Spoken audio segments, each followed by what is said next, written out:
they hit me with the stiletto heel Oh, no. in the head. What plans do you have for your future? Hello, Jambo, and Namaste. Welcome back to another episode of Be You. Today we have a guest. Her name is Sofia, and we're here to interview her because she is a fellow dancer. We're going to know more about her life. Hi, Sofia. Hello, hello. How are you doing today? I'm good. How are you? I'm good. Do you want to tell us what dance forms you do? Yes, I'm a bit all over the place right now with dance, but I graduated from a BFA in performance dance at Toronto Metropolitan University, and that was mainly focused on contemporary and modern work. So I have a strong background on that. But I've done a lot of work on jazz funk, hip hop. I've done some breakdancing, and I've also been really branching out into heels performance. So that's where I've been. Yeah. How did you find that you have an interest in dancing? So I started dancing when I was really young. I started when I was in third grade. And at first, it was very much like a recreational thing. And I think, honestly, it was through hip hop that I started realizing that I liked it more. Mm-hmm. So then I got more into like the competitive dance side of things. And at first, I only wanted to do hip hop for competitive dance, but then eventually I branched out into jazz, lyrical, contemporary, and then contemporary was where I started realizing that like I had like a lot of creative inspiration from it. Is there any dance form you think that you did not like or you never want to do again? I think I would say ballet, if anything, but it's not true anymore. I think I did a lot of ballet in university, which was great. Like it really like helped me gain like really good technique.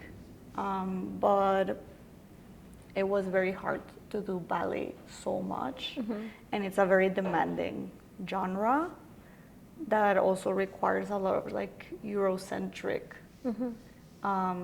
ideals. So it's sometimes it's really hard to train so much on that. So that's why I would say ballet. Like I would not want to be a professional ballerina. Yeah. But I've been like realizing that I like do enjoy myself in a ballet class. I just had to like take a break from it for a bit. Yeah. And like see it from another perspective. Yeah? Yeah. So are you going to go back for ballet classes? I went recently, and it was really fun. I was like, I'm having such a great time. That's nice. That's Yeah. nice. Yeah. What plans do you have for your future dance-wise? Oof. Oof. No, I actually do have a plan right now. I feel like this year I was very focused on like the performance aspect of dance, and the year before I was very focused on like my own creative projects. And choreographing. I really have like a strong passion for choreographies. And this coming year, I'm representing one of my works that I did in 2023, Ojalá.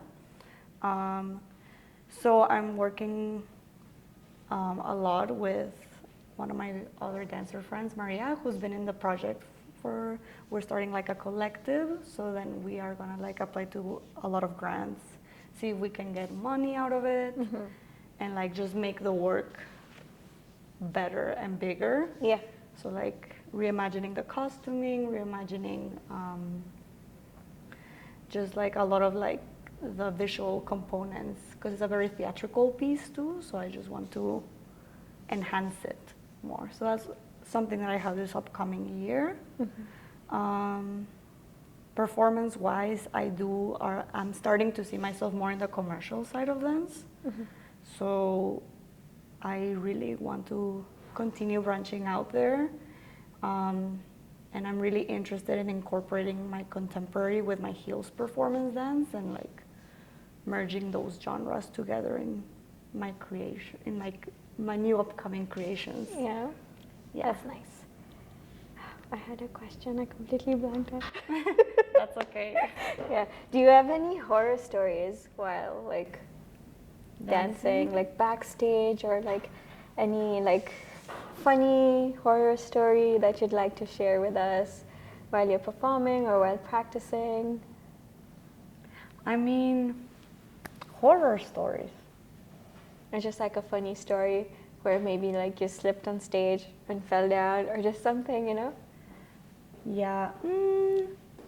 Well, recently I was in a. I haven't been dancing for like the past 4 months ish because I had a heels performance in August, and at the very end of the piece, like we all kind of like fall to the ground together, and normally I fall like on a specific angle, so like I'm not very close to the other dancers, but with adrenaline, like at the very end of the piece, I felt really close to one of the dancers, and they hit me with the stiletto heel in the head. So I'm like recovering from a mild concussion out of that. So that's been a journey. So that's my horror story because I haven't been able to dance, and it's really hard. Yeah. How do you feel about that? Like not dancing?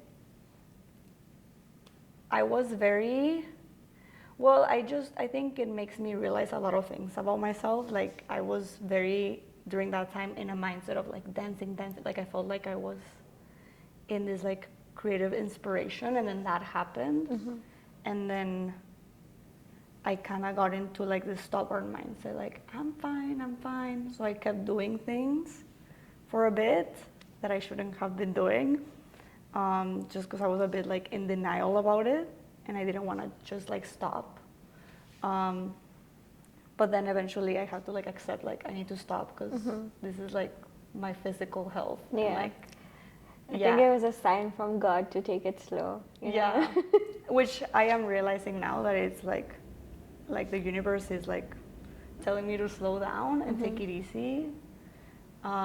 So it's been also nice because it also in some ways opened other doors for me to like focus creatively on other things. And even with like this project that I have this year, now I can really like sit down and like I don't have like a lot of things, a lot of other dance performances or other things that are like really taking up space in my mind right now, so I can like really sit down and think creatively about my upcoming project. So that has been nice, and just practicing patience. Yeah. I am not a patient person. That's nice. And how do you think you've done so far? I'm slowly getting better. I feel like every month I'm like shedding another layer of like patience. I'm like discovering new ways to be even more patient, and Nice. Yeah. How does your daily routine look like? Like, does your diet, like, does dancing affect your diet? And what do you eat to like gain energy and strength and stamina?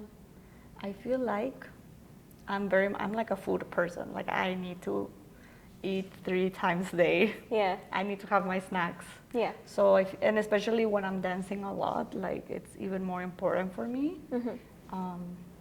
I feel like we're always like constantly like on the go. Burning energy. Yeah, burning energy, and we don't prioritize like sitting down and eating sometimes because we're like have so many things to do.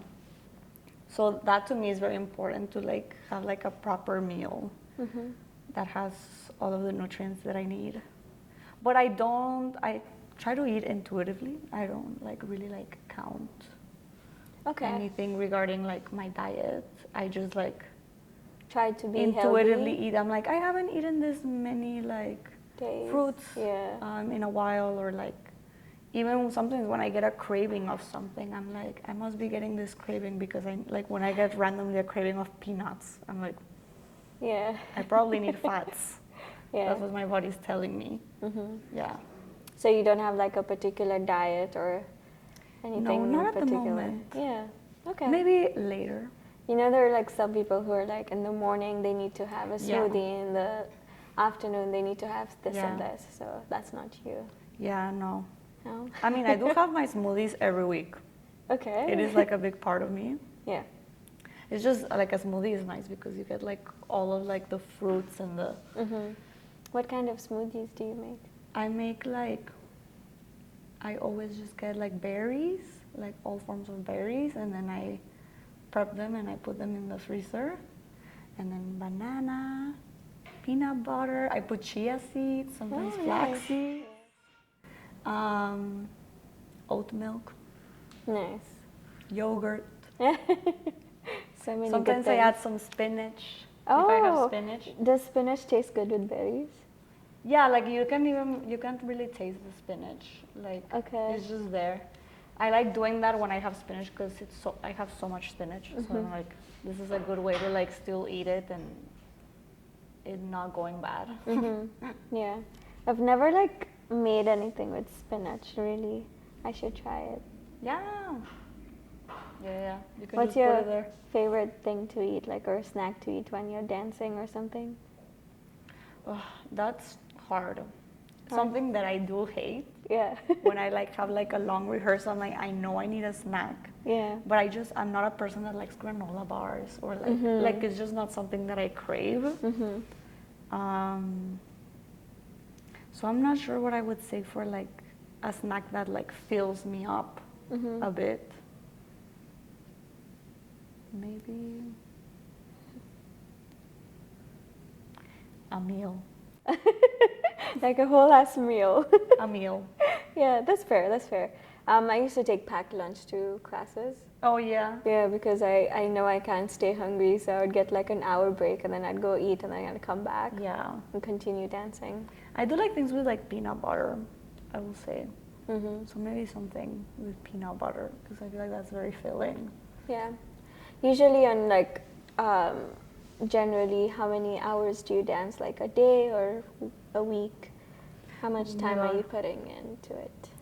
I feel like it depends a lot, but in the summer I was dancing like it depends if I have a gig happening or like I have rehearsals of some sort. But I feel like in July I was dancing a lot. Like I was taking at least like 2 classes a week.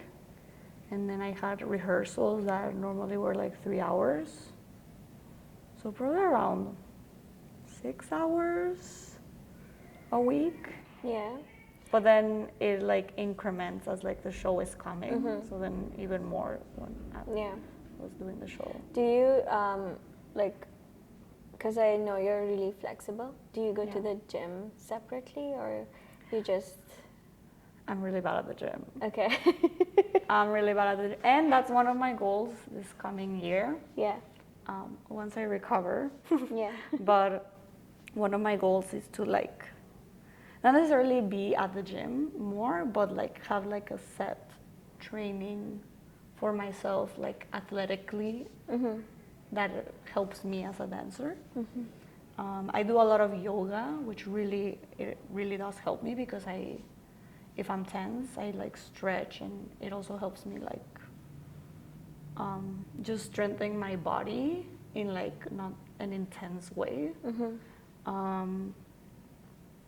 But yeah, I really want to like set a better athletic training for myself. Yeah, because I see your videos on Instagram and I'm like, she's so flexible. I want to know what her routine looks like because I'm trying to get flexible.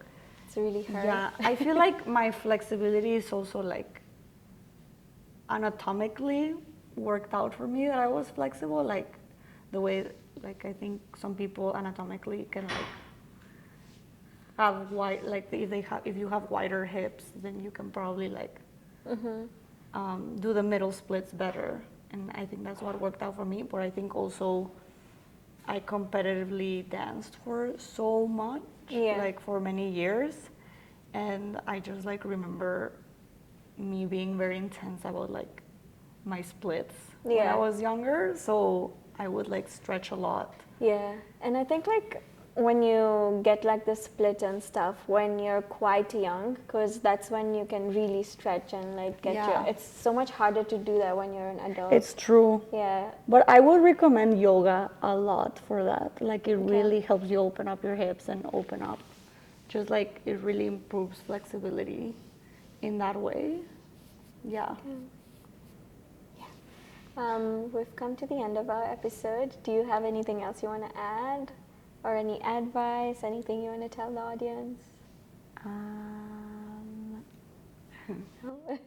It's okay.